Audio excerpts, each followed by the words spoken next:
Kedatangan kita tidak menghidupkan keluarga yang sudah mati, tapi kedatangan kita boleh meringankan beban dia. As-sabru fi sadmatil ula, sabar itu pada pukulan yang pertama. Yang keempat, kita datang ke rumah orang yang bertahlil, itu adalah untuk mengingat mati. Mengingat mati, datang kita ke situ untuk mengingat mati. Esok awak datang ke rumah ya, ada tahlil. Saya tak nak datang sebab ada makan kambing. Saya menengok kambing ni naik darah. Assalamualaikum Al-Fadil Tuan Guru Dr. Abdul Somad. Waalaikumsalam warahmatullahi wabarakatuh. Saya ingin tanya, bagaimana kita nak dapatkan khusyuk dalam solat berjamaah dan solat sunat? Saya tak boleh menjawab. Yang saya jawab hanya mendapatkan fatwa ulama saja. Di antara dulu ada buku kecil saya tengok ditulis oleh Ali Tahtawi dari Syam, dari Dimashq. Kata dia ada 5. Yang pertama, kita tidak boleh berbicara semasa wuduk. Kalau nak khusyuk sembahyang masa wuduk itu seolah-olah kita ni sedang sucikan hati, sucikan diri. Kita banyak dosa mulut, masukkan air wuduk ke mulut, berkumur-kumur, keluar dosa lidah. Banyak dosa biji mata, kita sapu air, kita siram air ke muka, keluar dosa dari biji mata. Banyak dosa tangan, kita siramkan air wuduk ke tangan, hingga ke siku, keluarlah dosa-dosa dari tangan. Banyak dosa isi kepala, kita ambil air wuduk, kita sapu kepala hingga ke telinga, keluarlah dosa-dosa isi otak yang kotor hingga ke lubang telinga. Kita siramkan air ke kaki, keluarlah dosa-dosa hingga dari celah-celah jari-jari kaki. Hadis riwayat Imam Ibnu Majah. Makanya semasa berwuduk tak boleh bercerita. Ini sekarang banyak kita tengok orang semasa berwuduk dia cerita, dia ambil wuduk. Itulah aku dah cakap pada engkau, jangan lagi sama dia. Dan lagi, tapi engkau tak dengar juga kan? Itulah. Mana kita boleh wuduk? 2. Dari tempat wuduk ke tempat salat tak boleh tasbih. Tasbih menjalin jari jemari, tasbih. Membunyi-bunyikan jari. Yang boleh tasbih. Makanya selepas dari tempat wuduk ke tempat salat jangan tasbih. Jangan tasbih. Sebab hati kita rosak. Tapi kita bertasbih. Subhanallah, subhanallah. Allahumma salli ala sayyidina Muhammad. Bila datang kawan kita nak tanya-tanya, Cemana jadi kita petang nanti nak sembang-sembang sana, Allahumma salli ala sayyidina Muhammad, supaya hati kita tak rosak. Sebab bila kita jawab cakap dia, kita akan bercerita juga, rosak dia. Keempat, masa mendengar panggilan azan itu adalah panggilan hari kiamat. Hayya 'alas shalah, itu adalah panggilan sangkakala hari kiamat, ketika kiamat. Maka azan. Makanya kata Imam Jalaluddin Abdurrahman As-Suyuti, siapa yang mendengar azan, kemudian manakala azan dikumandangkan dia bercerita, dikhawatirkan dia akan mati dalam su'ul khatimah. Dengarkan azan baik-baik. Allahu Akbar, Allahu Akbar, Allahu Akbar, Allah. Asyhadu an la ilaha illallah, asyhadu an la ilaha illallah. Yang keempat, apa yang dalam solat itu kita qiraah, bukan mutala'ah. Maka Nabi kalau solat mulutnya bergerak. Bismillahirrahmanirrahim. Alhamdulillah. Ar-Rahman. Ya Khabbab, apakah engkau pernah melengok Nabi solat? Ya. Dari mana engkau tahu Nabi solat? Aku tengok Nabi. Apakah Nabi kalau solat mulutnya bergerak? Ya. Dari mana engkau tahu Nabi itu solat mulutnya bergerak? Kata Khabbab, bittirabi lihyati. Aku tengok janggut Nabi bergoyang. Kenapa janggut Nabi bergoyang? Sebab tulang dagu dia bergoyang. Kenapa tulang dagu dia bergoyang? Sebab dia baca bacaan. Bismillah. Banyak sekarang orang solat mulut dia tak membaca, diam aja. Udah mulut diam, nengok-nengok lampu pula ke atas. Apa yang hilang tak kemana-mana? Di manalah mereka beli lampunya kan? Cantiknya. Ada pula tulisan kaligrafi Al-Quran nampak di dinding. Oh, nampaknya ini dari Nasrul Quran Putrajaya nampaknya. 5. Fahami apa yang kita baca dalam solat. Inna salati wa nusuki wa mahyaya wa mamati. Saya tak suruh translate, saya tak suruh terjemahkan dalam bahasa Melayu. Sebab bila kita baca dalam bahasa Melayu, batalat salatuhu, batal salatnya. Maka tetap dalam hati saja. Kita baca, kita yakini, kita fahami. Inna salati. Jangan terjemahkan. Jangan pula kita nanti inna salati, my praying, wa mahyaya, my life, wa mamati, my die. Lillahi ta'ala, for you, oh my God. 5 langkah kata Syekh Ali Tantawi. Al-Fadil Tuan Guru Ustaz Abdul Somad berkenan dengan tajuk kita malam ini, bagaimana amalan seorang itu boleh dijadikan bekalan untuk kita ke surga. Wa ma umiru illa liya'budullah mukhlishina lahuddin. Ikhlas. Mungkinkah kita masuk ke dalam surga kekal abadi khalidina fiha abada dengan salat kita yang 4 rakaat, 10 rakaat, 100 rakaat? Mana mungkin? La yudkhilal jannata ahadakum amaluhu. Kamu masuk surga bukan karena amalmu. Wala anta ya Rasulullah, wala ana. Aku pun tak masuk surga karena amalku. Lalu kenapa engkau masuk surga? Illa ayyataghammadani Allahu birahmatih. Masuk surga karena rahmat Allah Subhanahu wa taala. Mengapa banyak-banyak salat? Mengapa banyak-banyak sedekah? Kenapa banyak-banyak zikir? Kenapa jihad? Untuk mencari rahmat Allah. Makanya orang mati itu kita doakan dapat rahmat. Allahumma ighfir lahu warhamhu. Duduk antara dua sujud kita minta rahmat Allah. Rabbighfirli warhamni. Orang yang mati kita katakan Allah yarham, almarhum. Sekarang al-mukarram, al-mukarram Abdul Somad. Bila dah mati almarhum Abdul Somad. Ustaz Abdul Somad, apa hukum seorang lelaki tapi menyerupai perempuan? La'anallahul mutasabbihin minar rijal bin nisa. Allah melaknat lelaki yang menyerupai perempuan. Wal mutasabbihat minan nisa bir rijal. Allah melaknat perempuan yang menyerupai lelaki. Awak ni lelaki ke perempuan? Lelaki ke perempuan? Lelaki. Kamu? Saya sebenarnya lelaki. Cuma terjebak dalam tubuh perempuan. Apa ni? Oleh sebab itu pada zaman Nabi SAW ada lelaki memakai hina. Tangan dia bagi daun hina. Kami di Riau namanya daun hina. Orang Jawa kata daun pacar. Dia pakai hina. Nabi bertanya, ma hadzal rajul? Ma balu hadzal rajul? Ini siapa ni lelaki ni? Kenapa dia menyerupai perempuan? Maka apa kata Nabi SAW? Bawa dia asingkan ke Naqi. Jadi zaman dulu bila ada lelaki menyerupai perempuan, tangkap, letakkan dia di suatu tempat, nama tempatnya Naqi. Dia tak boleh bergaul dengan orang banyak. Sebab bila dia bergaul dengan orang banyak, dia nanti boleh seperti penyakit menular. Macam corona juga. Nama tempat orang yang menyerupai perempuan namanya Naqi. Nama tempat orang yang mati namanya Baqi. Jangan salah-salah dengar. Jangan nanti lepas tazkirah. Macam mana ni? Ada di kampung kita orang lelaki menyerupai perempuan. Kata Ustaz Abdul Somad, letakkan dia di Baqi. Oh, bukan Naqi, Baqi. Bukan Baqi, Naqi. Saya pula yang silap. Ada tahlil arwah, suatu perkara bid'ah. Apa kau melakukan tahlil arwah? Apa isi tahlil? Tahlil, tasbih, subhanallah. Takbir, Allahu Akbar. Tarhim, assalatu wassalamu alaik, alaika ya man. Tarhim. Tahlil, la ilaha illallah. Takbir, mantap. Tahlil, la ilaha illallah.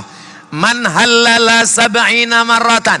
Sesiapa yang bertahlil 70 kali. Summa ahdatha wabahu lil mayyit. Selepas dia tahlil 70 kali, dia hadiahkan pahalanya pada orang mati. Yantafi'u bihi. Maka pahalanya sampai. Siapa yang berkata demikian? Imam Ibn Taymiyah dalam kitab Majmu' Fatawa. Buka kitab Majmu' Fatawa Ibn Taymiyah. Siapa yang bertahlil 70 kali, dia pahalanya sampaikan pada orang mati. Yantafi'u bihi. La ilaha illallah, la ilaha illallah, la ilaha illallah, la ilaha illallah. Sampai pahalanya. Sesiapa yang tak percaya pahalanya sampai, bagi nama lengkap. Nanti kalau mati saya kirim 70 kali. Kalau tak sampai cepat-cepat bagi tahu. Apa isi tahlil itu? Baca la ilaha illallah. Apa isi tahlil? Baca Quran. Apa kata Imam Nawawi? Wa in khatimul Qur'ana. Yang seelok-eloknya dia khatamkan satu khatam Quran. Kalau tak sanggup baca khatam Quran. Likulli syai'in qalbun. Segala sesuatu punya hati. Wa qalbul Quran Yasin. Maka bacalah qalbul Quran Yasin sampai habis. Jangan itu je. Tak sanggup baca Yasin, Ummul Quran Al-Fatihah. Baca Al-Fatihah. 3. Di dalam tahlil itu ada tazkirah. Berikut ini mari kita dengarkan tazkirah dalam malam tahlil ini yang akan disampaikan oleh Al-Mukarram Abdul Somad. Tuan-tuan, puan-puan, muslimin, muslimat, hadirin, hadirat. Malam ini kita mengenang supaya kita makin sabar. Wa tawassaw bil haq wa tawassaw bis sabr. Kedatangan kita tidak menghidupkan keluarga yang sudah mati, tapi kedatangan kita boleh meringankan beban dia. As-sabru fi sadmatil ula. Sabar itu pada pukulan yang pertama. Yang keempat, kita datang ke rumah orang yang bertahlil itu adalah untuk mengingat mati. Mengingat mati, datang kita ke situ untuk mengingat mati.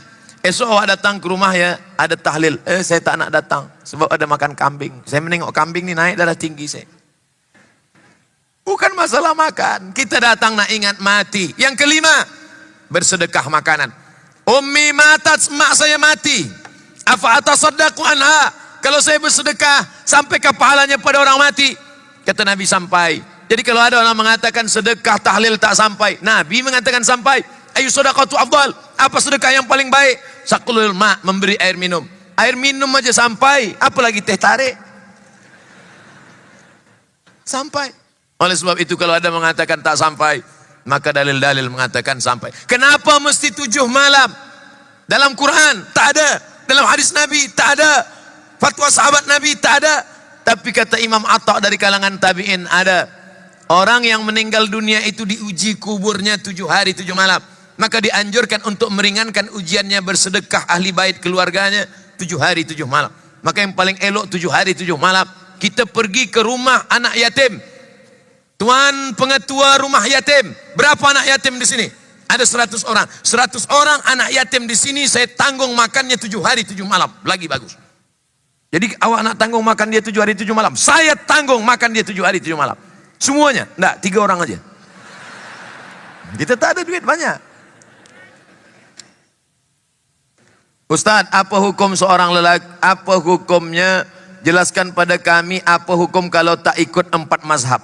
Kalau ada orang tak mengikut 4 mazhab, dia katakan saya tak nak ikut Imam Hanafi, saya tak nak ikut Imam Maliki, saya tak nak ikut Imam Syafi'i, saya tak nak ikut Imam Hambali. Tanya dia, nama awak siapa? Nama saya Abdul Somad. Berarti awak imam mazhab yang kelima. Apa dalil bermazhab? Fas'alu ahla dzikri in kuntum la ta'lamun. Ikutlah orang berilmu kalau kamu tak tahu. Abdul Somad jahil, dia tak tahu apa-apa. Dia tak hafaz Quran, dia tak hafaz hadis, dia tak alim dalam bidang usul fiqh. Maka dia mengikut orang yang tahu. Saya yang jahil ikut yang tahu. Siapa yang paling faham Quran menurut saya? Muhammad bin Idris As-Syafi'i. Sekarang ada orang yang sombong. Syafi'i manusia, saya manusia. Syafi'i makan, saya makan. Syafi'i tidur, saya tidur. Betul. Tapi Syafi'i di kepala dia 30 juzuk. Awak juzuk 30 pun hilang-hilang. Kita ni tak ada apa-apanya bila dibandingkan dengan Imam Muhammad bin Idris As-Syafi'i. Oleh sebab itu maka kita ikut para ulama, mengikut para habaib. Taraktu fikum amraini, ku tinggalkan pada kamu 2 perkara. Intamasaktum bihima, kalau kamu pegang yang 2 ini, lan tadillu, kamu tak akan sesat. Kitabullah Al-Quran, wa itrati ahli baiti, ahli bait, keluargaku, para habaib, zuriat Rasulullah. Ikuti para kajian habaib, mengikut mazhab mereka. Habib Umar bin Hafiz punya murid beliau langsung yang belajar kepada beliau, Sayyidi Al-Habib Ali Zainal Abidin. Mazhab mereka apa? Aqidahnya Asy'ari, fiqahnya Syafi'i, tasawufnya apa? Tasawuf Sunni, Junaid Al-Baghdadi, Abu Hamid Al-Ghazali. Ikut, selamat kita. Yang menjamin siapa? Hadis riwayat Muslim. Mengapa Nabi menyebut Ahlul Bait? Apa kata Imam Nawawi? Litamassukihim bisunnah. Ikuti Ahlul Bait kerana mereka berpegang teguh kepada sunnah. Bila waktu habis, bagi tahu saya. Ustaz Abdul Somad, waktu habis, cepat-cepat close, kita nak balik. Apa hukum lelaki memakai sutra dalam campuran 50%, 40%, 30%, 20%? Yang ada dalam hadis disebutkan, lelaki pakai sutra boleh isbu'ain, 2 jari saja. Ingin betul nak pakai sutra, pakailah baju sutra, cari 2 jari. Jahit 2 jari. Ustaz Abdul Somad, saya ini ada nazar sikit. Apa nazar awak? Ya Allah, bila aku kaya nanti aku nak pakai baju sutra. Batal nazar. Sebab apa? Sebab nazar melakukan perbuatan haram, batal. Kalau nazar haram boleh dilaksanakan, semua nak bernazar. Saya bernazar, Ustaz, apa nazar awak? Nanti bila saya kaya, saya nak pakai dadah. Haram, tak boleh. Tapi bila ingin betul, maka hanya 2 jari saja. Kenapa tak boleh pakai sutra? Kerana sutra pakaian penghuni surga. Siapa yang pakai sutra di dunia, di akhirat tak pakai sutra. Begitu kata ulama dulu. Rupanya sekarang Masya Allah Tabarakallah, yang membuktikan kebenaran ucapan Sayyidina wa Maulana Muhammad SAW bukan orang Islam, tapi mereka apa guna? Rupanya dalam diri kita ini ada hormon, hormon feminin, hormon maskulin. Feminin perempuan, maskulin lelaki. Bila ada perempuan pakai sutra, dia makin lembut. Perempuan-perempuan kalau dia pakai sutra makin lembut. Lelaki kalau pakai sutra hari ini keras, esok dia lembut. Laki-laki yang keras. Saya ini tak pakai sutra. Kalau ada orang bagi saya baju sutra agak sebulan, ceramah saya ini lembut. Jamaah. Nauzubillah, nauzubillah. Oleh sebab itu dia memicu pertumbuhan hormon feminin. Jangan pakai sutra, jangan pakai emas. Dilarang Nabi. Uhillu dzahab wal harir lil unsa min ummati. Aku halalkan emas dan sutra bagi perempuan, wa uharrimuhuma rijal. Aku haramkan bagi lelaki. Adakah semua yang hadir hari ini dikira amal yang baik dan dicatat amalnya dan dihapuskan dosanya? Man shalla alayya salatan, siapa yang berselawat kepadaku satu kali, sallallahu alaihi biha asyra, Allah balas 10 kebajikan. Wa hutat anhu asyara sayiat, dihapuskan 10 dosa kesalahan. Wa rufi'an lahu asyara darajat, dinaikkan 10 darajah tingkatan kemuliaan. Semua yang hadir ini insyaallah pulang dalam keadaan bersih dari dosa-dosanya. Tapi utang tetap ada. Jangan balik dari sini, esok dia tagih. Mana bayar utang? Kata Ustaz Abdul Somad, semua bersih. Langkah pertama menghapus dosa, langkah kedua menghapus darajat. Langkah pertama menghapus dosa, langkah kedua menaikkan darajah. Langkah-langkah. Wa naktubu ma qaddamu wa atharahum. Kami tulis semua langkah-langkah tapak kaki mereka.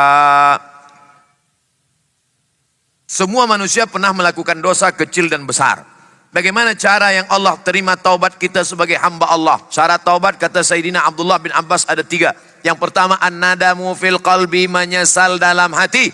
Yang kedua al-iqraru bil lisani, dinyatakan dengan lidah. Astaghfirullahalazim. Lebih panjang astaghfirullahalazim alladzi la ilaha qayyum wa atubu ilaih.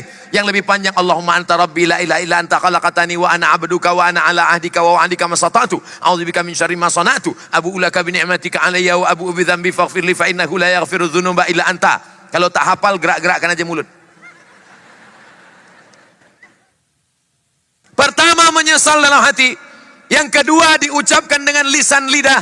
Yang ketiga al-itmaru alla ya'uda ilaihi abadan. Tekad kuat tidak akan kembali kepada dosa. Semua yang pelaku dosa, semua yang sudah buat maksiat, malam ini dia bertaubat nasuha, insya Allah tidak akan kembali lagi pada perbuatan dosa. Amin. Malam nanti mandi taubat. Usolli sunnatat taubat raka'ataini lillahi ta'ala. Selepas itu dia beristighfar.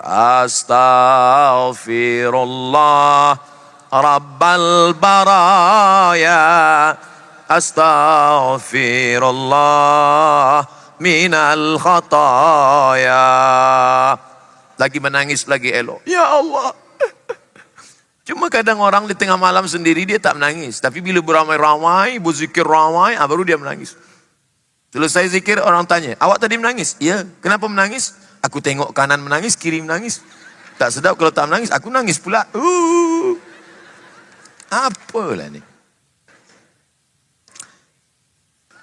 Illa man taba, siapa yang bertaubat, wa amana, beriman, wa amila amalan salihah, selepas itu dia beramal saleh.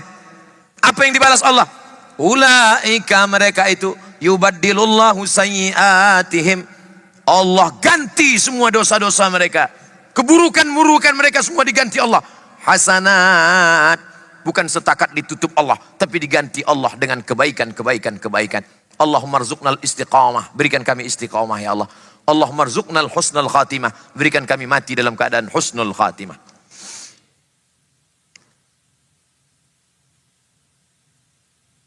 Dalam mengimarahkan masjid, bagaimana cara pengimarahan terbaik di sisi Allah Subhanahu wa taala? Masjid jangan hanya setakat fardu subuh, zuhur, asar, maghrib, isya. Saya dah tengok masjid-masjid di Kuala Lumpur, di Selangor, semuanya baik-baik, the best, mantap, Masya Allah, tabarakallah. Dari maghrib ke isya, tazkirah. Tazkirah 45 menit. Dari isya, soal jawab. Saya di Indonesia, di Sumatera, di Kalimantan, di Sulawesi, di Jawa, tazkirah itu dimulai pukul 9. Selepas itu pukul 10. Lama. Di Malaysia tak macam itu. Dari maghrib ke isya tazkirah. Selepas itu soal jawab. Tazkirahnya sikit aja. Makannya yang lama. Wah. Saya di Indonesia makan sikit. Di Malaysia sikit-sikit makan. Sikit-sikit makan. Masya Allah. Nampaknya kalau lama saya di sini balik gemuk sikit. Oleh sebab itu saya dah tengok. Rupanya di Malaysia tertib. Yang akan membagi tazkirah malam ini adalah Ustaz Fulan. BA, Master, PhD, pensyarah di sini. Tajuknya adalah fiqh. Khasnya lagi ini. Malam Isnin, malam Selasa fiqh. Selasa malam Rabu tafsir. Rabu malam Khamis hadis. Khamis malam Jumat adalah tak ada tazkirah. Khamis malam Jumat baca Yasin, tahlil. Jumat malam Sabtu tazkirah ammah. Ini baik sekali. Oleh sebab itu maka sampailah saya 2014 di Masjid Muaz bin Jabal.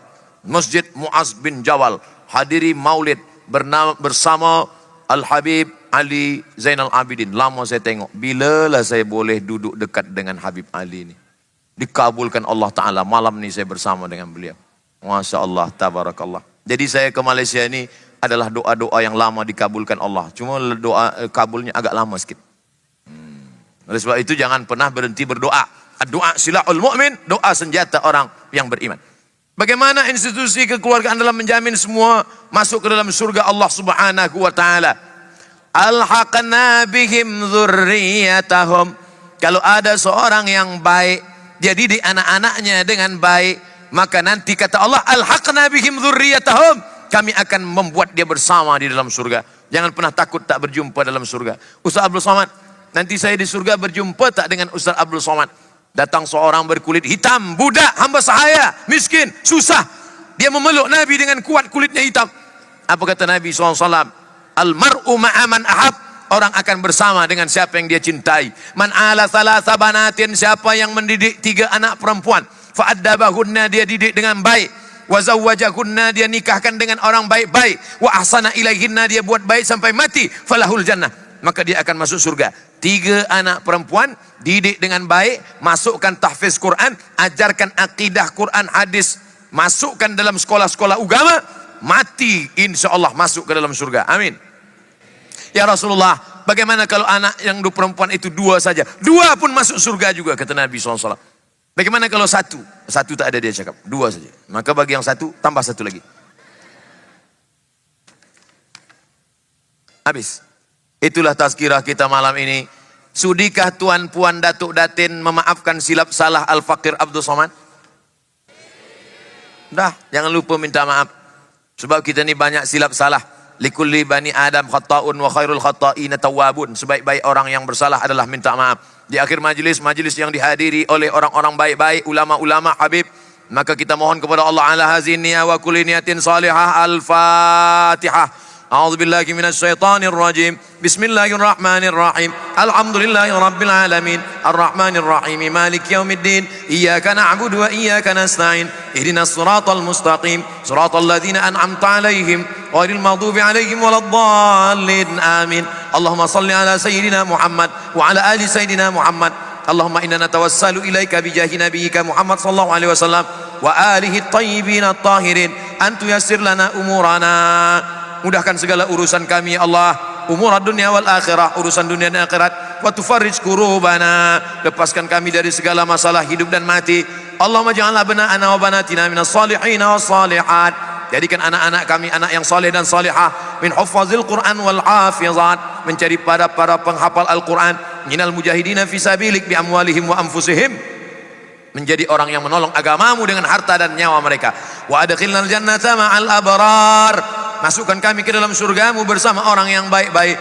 Allahumma jma'na ma'al habibil mustafa fi jannatikal ula, satukan kami bersama Nabi Muhammad SAW dalam surga jannatul firdaus. Rabbana ighfir lana dzunubana, ampunkan dosa kami, wali abaina, ayah kami, wali ummahatina, ibu kami, wali azwajina, pasangan hidup kami, wali dzurriyyatina, anak cucu keturunan kami, wali ahbabina, wali habibina, wali habaibina, para habaib, para masyayikh kami, wali man hadarana, semua yang hadir di majlis ini pulang dalam keadaan bersih dari dosa-dosa, wali ikhwanina alladzina sabaquna bil iman, semua saudara kami yang sudah mendahului kami dengan iman.